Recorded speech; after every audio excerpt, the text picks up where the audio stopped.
Hello and welcome to my kitchen. In this video, I'm going to show you how I make lamb curry at home. And this curry is very tasty. The meat itself is so flavorful.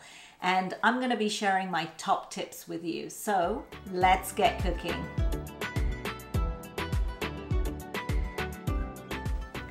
So for this curry, you're going to need 1.5 kilograms of mutton meat.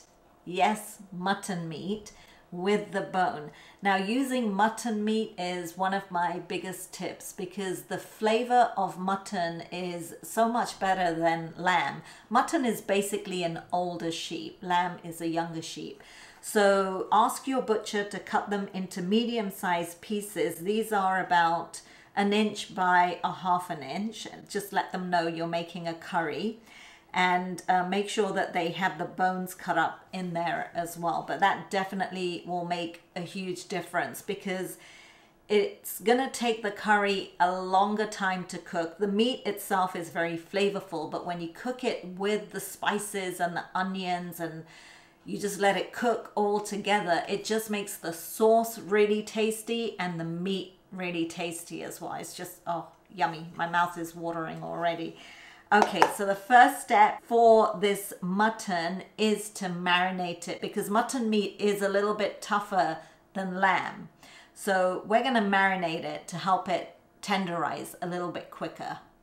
So I haven't washed the mutton. It's very fresh and clean. So I'm just going to leave it like that. And to the mutton, I'm going to add 1/2 cup of yogurt, 6 tablespoons of ginger, garlic and chili paste, 1/2 teaspoon of turmeric, 1.5 teaspoons of salt and 1.5 teaspoons of red chili powder, and 3 tablespoons of oil. And we're going to mix this together. So once you've mixed all the spices and the yogurt together, you need to let this marinate for at least 1 hour at room temperature, or you can marinate it overnight in the fridge and then before you cook it, just take it out and leave it at room temperature for about 30 minutes to an hour.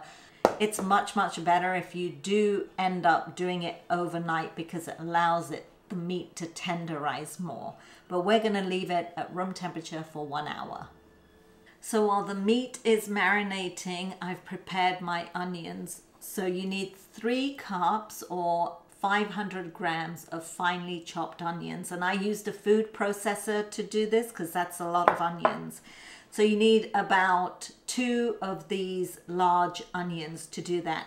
And onions help make the gravy really nice and thick. So you do need plenty of onions. So this is ready for the tempering. I'm going to be using my pressure cooker to cook the mutton today, and this pressure cooker is 7.5 liters. It's a Tefal sensor too, just in case you're curious.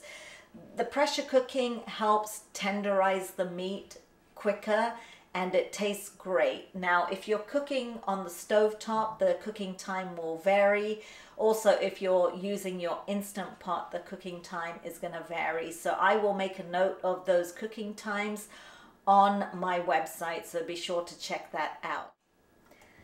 I'm turning my heat on, a medium heat, the number 5. Once the pan's heated up a bit, we're going to add 3/4 of a cup of oil. And I know this seems like a lot of oil, but trust me, you need it. You can always take out any extra oil at the end once the curry's finished cooking. So let this heat up for a few minutes. So the oil's been heating up for about 2 minutes, and now I'm going to add 2 cinnamon sticks and 3 large black cardamom pods and let that sizzle. After a minute, you'll notice that the cardamom pods have like fluffed up a little bit and the cinnamon sticks start to flatten out. So now we're going to add in the chopped onions.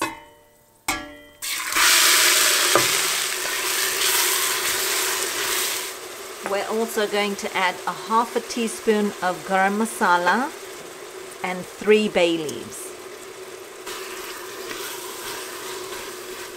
And then we're going to fry the onions until they're a nice golden brown. So these onions are cooking quite slowly, so it's going to take a little bit of time. So just enjoy the process, enjoy all the aromas, because it's definitely going to add to the flavor of the curry. You can see that the onions have browned nicely, and this took about 30 minutes.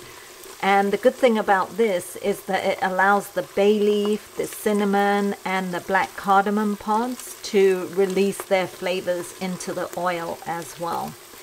So when they get to this stage, you add in the meat.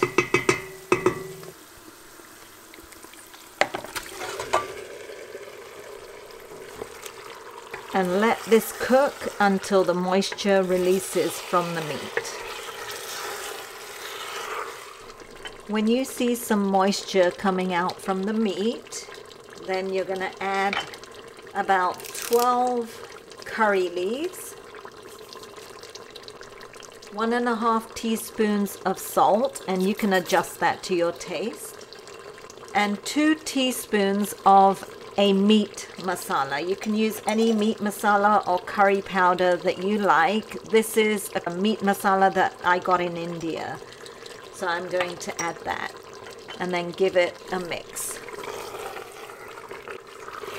We're going to let this cook for about a minute and then we'll add some tomatoes in there. So my meat actually took about 10 minutes for the moisture to release, and my heat is still on a medium heat, the number 5, so I'm not rushing this process at all. Then we're going to add a tablespoon of tomato paste and 3/4 of a cup of passata. If you end up crushing a tomato tin and adding that, then just add a little bit more tomato paste in there. Then we're going to let this cook until the oil comes on top. So you can see that the oil has come on top a little bit, and from the smell I can tell that the tomatoes have cooked. So that took about 5 to 6 minutes. So now I'm going to add some boiling hot water to the curry to make enough sauce and just to make sure that the curry doesn't stick when I'm pressure cooking it.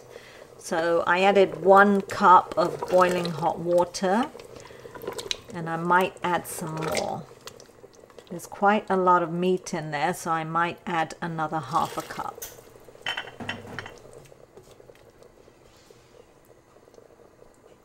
And then we're going to cover it up and let it pressure cook. So this is the first time the lid has gone on since I've been cooking this, and my temperature has stayed on a medium heat the whole time. So I'm going to let this come to pressure, and then once it's come to pressure, I'm going to reduce the heat a little bit and let it cook on pressure, a high pressure, for 30 minutes. So this has been pressure cooking for 30 minutes. I actually ended up turning the heat down to the number 2, which is fairly low, and the last 3 minutes I turned the heat off because there's pressure built in here, and I just let it cook in there. Now I'm going to quick release the pressure. So this pressure cooker actually has a quick pressure release button, but if you don't have that on your pressure cooker, just run the lid under cold water and the pressure will release very quickly. But be very careful when you're doing this. So let's take a look. And that looks great. So let's check and see if the meat is done. And I do this by getting a piece of meat with the bone and just seeing if the meat comes off easily. So it still needs to cook, looks like, because it's not quite coming off. Let's try a piece of meat and see how tender it is. Yeah, it definitely needs to cook more. So I'm gonna pressure cook this for another 10 minutes and then check and see how it's doing. Okay, so I ended up cooking it for an additional 20 minutes. Now let's see how tender the meat is.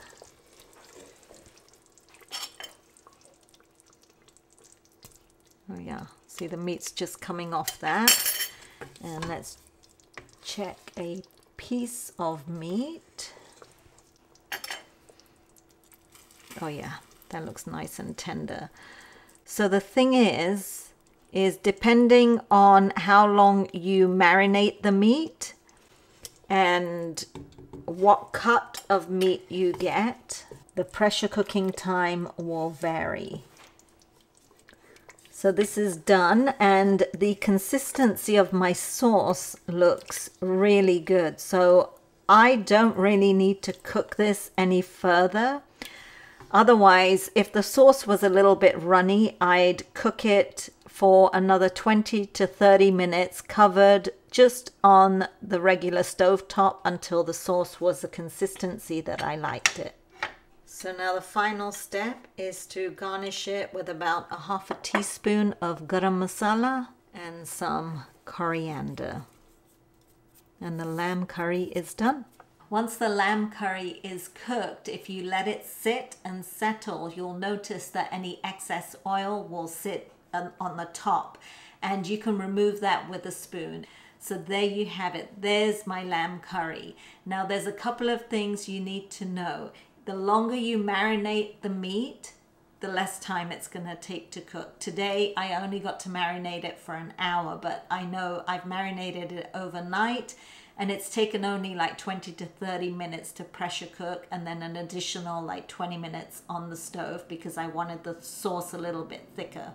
The other thing is the cut of meat. So the leg meat tends to be more tough than the shoulder meat. So talk to your butcher about what kind of meat you should use for your lamb curry, and adjust your pressure cooking times accordingly.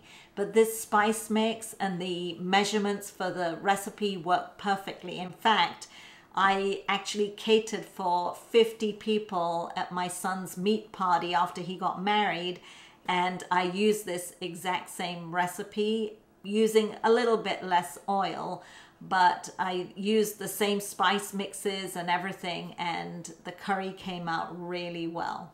So definitely give this lamb curry a try. I hope you guys enjoyed watching this video, and I'll see you all soon for some more cooking inspiration.